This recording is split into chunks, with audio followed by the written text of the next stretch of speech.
Để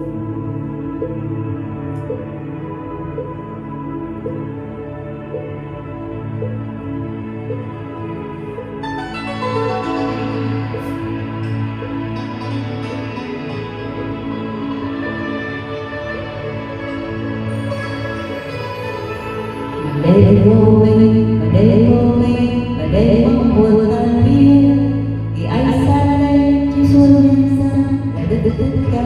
đời cùng lo tin vui thì khắp bao thế giới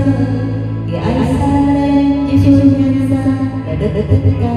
đời.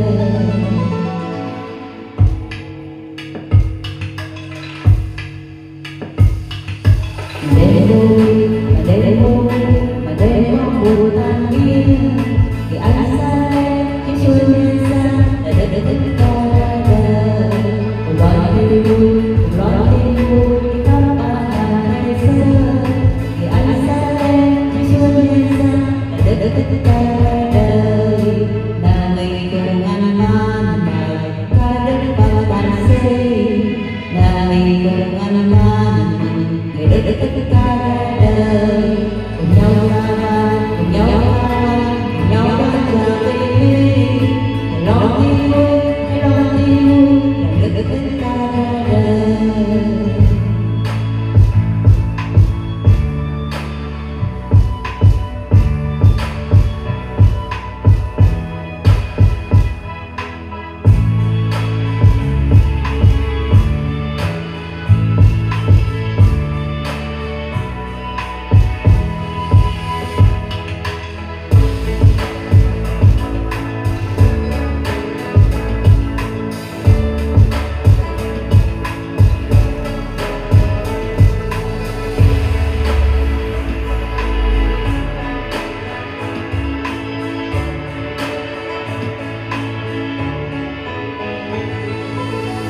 Mình cùng ăn ban ngày ca đức và đàn xây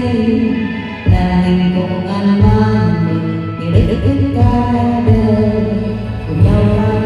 cùng nhau đón chờ bình yên. Hãy lo tin vui làm tất cả